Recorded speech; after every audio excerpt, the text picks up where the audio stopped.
I called them for a meeting, I met with them, and I proposed a structure. Sabi ko sa kanila, ito ka ako ang instruction sa akin ni Neris, ang Secretary Neris, to reconcile your proposal. And here's the structure I would like to propose. Sabi ko, why don't we work by objectives? Kung ang objective ni Joey is to do the BOT, si Chairman Avalos is to do a supply agreement with government. Sabi ko, why don't we do it this way? Kung ito gobyerno, ito si Joey Cabo, let him have this BOT. Anyway, wala namang financial risk sa gobyerno eh. Tapos Cabo, ikaw Chair, dahil ikaw naman ang, ano mo naman talaga, objective mo is to do a supply agreement, why don't you just supply Joey? I go, Joey, ganyan na lang ang agreement. They both like it. For me, it's a win-win situation. And after that, I left them to their own discussions na. Kaya marami nung silang pag-uusap noon. I thought that was the end of my participation. And then,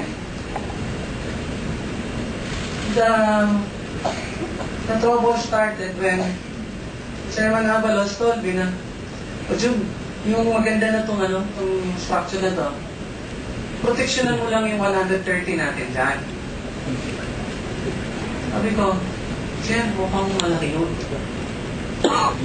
Sabi na kinab na po, alam ko Tagalog kami mag-usap, di naman kami nag-iingisan. Sabi ko, Chair, bubukol po yan. Napakalaki niya. So, sabi ko, baka 65 po pwede ba? Kasi 65 out of 200, baka mga 33%. So, sabi ko kay Joey. Sinabi ko po kay Joey na Avalos 130. Oh, alam niyo si Joey has a very colorful language. No? Hindi ko na uulitin. So, nagano siya, sabi niya, paano ko i-reflect sa libro yan? Hindi, malabo yan. So, bumalik ako kaya, sabi ko, Chef, malabo talaga. So, sabi nga ni Chairman Avalos, sabi niya, in between po yan, may mga golf game pa kami, hindi ko na matutunan, may natatandaan na. Nag-umpisa naman siya pagsabi na, diretso na ulit ako. Sabi ko, Chair, hindi mo kayo pwedeng dumiretso kasi loan basis ang proyekto ninyo. Pabiling-bilingan mo sa akin ni Secretary Neri at ako din mo kay Presidente, ang NBM, BOT lang dapat yan.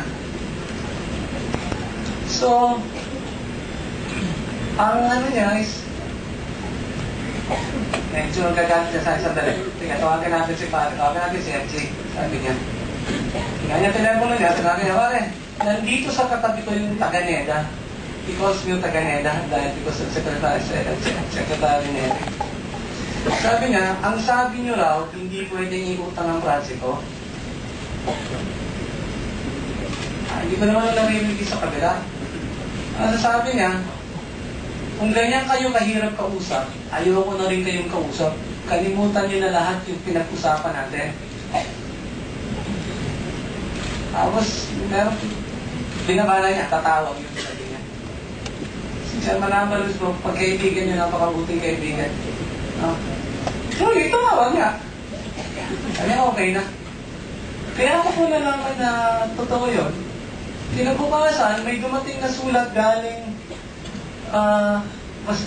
basta nasabi kong kinabukasan. Basta, right after, I don't know kung kailan yun, basta napakabilis ko.